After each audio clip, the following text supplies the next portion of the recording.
Alright, welcome to my session of how to use Blender. I'm just going to show a few basic tricks and tips which will make your life a lot easier. The first tip I'm going to show is how to scale. This is the most basic thing, so you select the face, you press S, and then you can scale. So this is face scaling, so you can scale it big, you can scale it small. The next feature I'm going to show you is polyline scaling. So you press this, and then you just move your mouse, and yay, I'm scaling.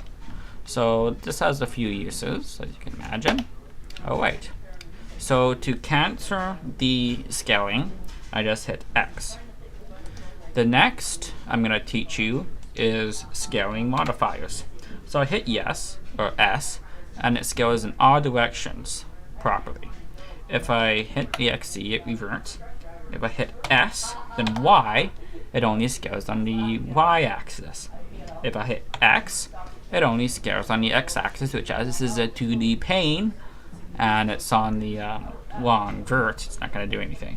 If you press Z, as you can see, it scales on the Z-axis. You can also do this with whole cubes too. Cube selected, I press S, Y, there you go. X, there we go. Z, there we go. This is really useful for modifying any sort of mesh that you have. The next I'm going to show you is edge split. This is a feature I like a lot. In fact, I'm just going to delete this by hitting Control, then A, hitting X to delete, hit vertices. I'm going to add a new, probably a new surface, nope, a new mesh, plane, there we go. So I have a 2D plane for verts, the most basic shape you can get for polys. So I'm just going to make a quick headache rack. So I'm going to press E, that, so I'm going to scale it up, make it a little bit thick, and I'm going to use something called a edge split. So I'm going to hit Control, then R. This will get me some nice pink lines, and I can either get more of them or less of them. This is called the edge split. There's a few different ways you can do this. You can select faces and you can extrude. This is about the easiest way of doing it. So I'm just gonna from the edges. So I'm just gonna select two lines by moving my mouse wheel up. Click to confirm. Then I'm gonna S, X, move them out to about the edge. Make sure that all of them followed. Yes, they did. So I'm going to do it on the other axis. Pink line, Control R, also up. And you want the Y.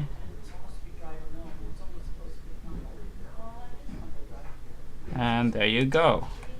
So now we have an X, or a cube with 4 squares in the corner. Not much looking like a headache rack, is it? So I'm going to press E, scale down, and it's looking a little bit more. I'm just going to bevel these edges. Now there is a modifier you can use to bevel edges. I don't like modifiers, as I was taught to avoid them with a burning passion. So I do. So I'm just going to select it.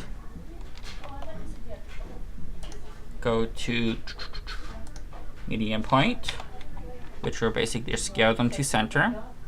You move it,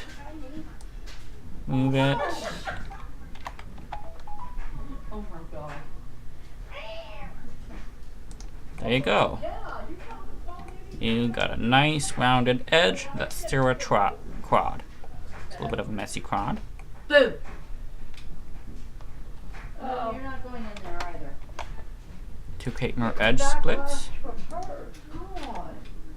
you press Control R, move them up. It's going to create a small box on this one. I'm going to hit Control Z, Control Z. I'm just going to create 2.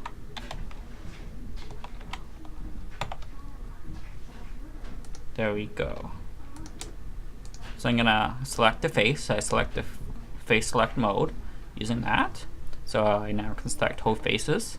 So I press E, extrude it out to about there.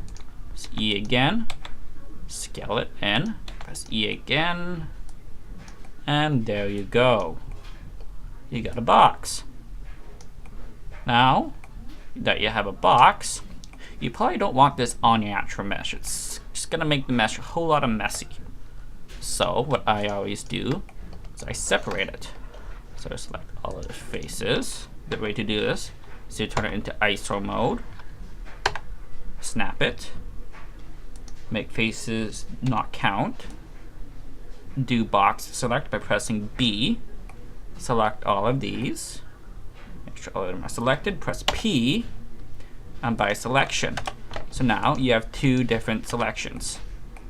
So you see object 1 is the box, object 2 is the headed rack. So now I select the headed rack, and to switch between edit mode and object mode is tab. Object mode is what you use to move whole objects. Edit mode is what you use to actually modify the objects. Now I'm going to switch it out of, I can't remember actually what they're called, but I think it's called ISO, by pressing the num5 key on the numpad. And I'm just going to make this invisible. So I'm going to select it, rename it, box. Now I want my box invisible, so I press the I. So now I select this, and as you can see, I have a great big gaping hole in my mesh, which nobody likes. Nobody likes a hole. I don't like a hole. You don't like a hole. Okay. So I select face, and I select F. Now I'm just gonna see if it, yep, it created the face properly. Sometimes when you create a face, you'll have double lines. I'm just gonna show you. So you get stuff like this, which is just messy. A good way to eliminate all of that is to select all by double tapping A, tapping W, which is typically subdivide, and click remove doubles. And you should see that we moved 4 vertices. And it did something funny to my mesh. No, it didn't. Okay. So there you go. So I'm gonna go over to the eye, the box, and there we go. So I just made a very, very, very primitive headache rack. That should be what you need to know to really get you started. If you have any questions, post it in the comments. And now I'll use my limited knowledge to help you.